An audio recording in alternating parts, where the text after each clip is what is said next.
How can I let go of the past that is hurting my current self-image? That's a hell of a good question. I would imagine that's a question almost everybody's asking. Here's what you got to know. When you do this, the paradigm are a multitude of ideas. They're a multitude of habits, actually. They're habits. A habit is an idea that you act on without any thought.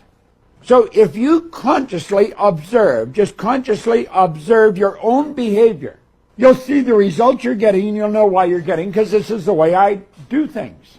There's a pattern. Make up your mind. You're going to change the image, so you write out a picture, make a written description of a new image of yourself. You're the weight you want to be, you're the wealth you want, you're the kind of person you want, everything. You write it out in detail. And then you keep reading that, you keep reading that. Now, you got to read that 10,000, 100,000 times, I don't know how often. But every time you read that, you've got to get emotionally involved in it. You've got to be emotional about it. There's a great book, The Art of Acting by Stella Adler. I recommend everybody get it. We have friends. Jamie's an actress in L.A. She comes out to our seminars, and I keep telling people, go talk to her, because she's a great actress. Well, you become a great actress. You get a script, you read it, and then you live that part. Well, that's what we're doing. We write our own script in our new self-image, and then we're going to live that part. Now, you've got to do this over and over and over a number of times, and there's going to be disappointments, and you're not going to do it because the paradigm's so damn strong, and you've got to keep doing it. But you've got to get emotionally involved. Every time you read it, you've got to be emotionally involved. You've got to see yourself as that person. And then start working on one or two habits at a time. I get up early. Every day I study. I study the same stuff over and over and over again. So I don't know, as you let this go, I think what you do is you grow this. You grow this. You get emotionally involved in this new image. You plant that in your heart of hearts. This is the heart here, not the physical pump in your chest.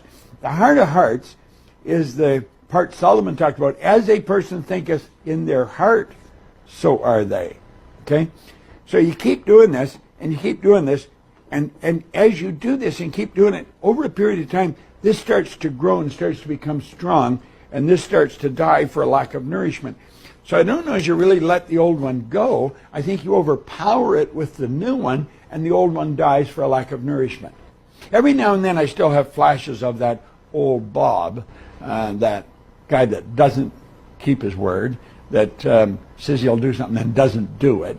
But you see, I'm learning from everybody I deal with. I keep talking about Phil Goldfine. I think Phil Goldfine's one of the greatest students that I've ever had. I mean, the guy's just absolutely incredible. Well, he's taught me something that he didn't even know he taught me. If he says he's going to do something, he does it right then. Right then. Now, I didn't notice this right away, but it's over a period of time. He says he'd do something right then, and he does it.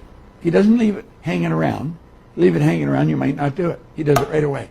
I haven't formed that as a habit yet, but I'm starting to, and I'm starting to because I watched him do it. Now, this guy's multimillionaire. He's one of the most successful producers in Hollywood, and he started out with nothing. Started with nothing. 20 years ago, maybe a little more, he started to study this with me. He is a phenomenal student. So you keep getting emotionally involved with the new image of yourself to a point where the old one starts to die for a lack of nourishment. Okay?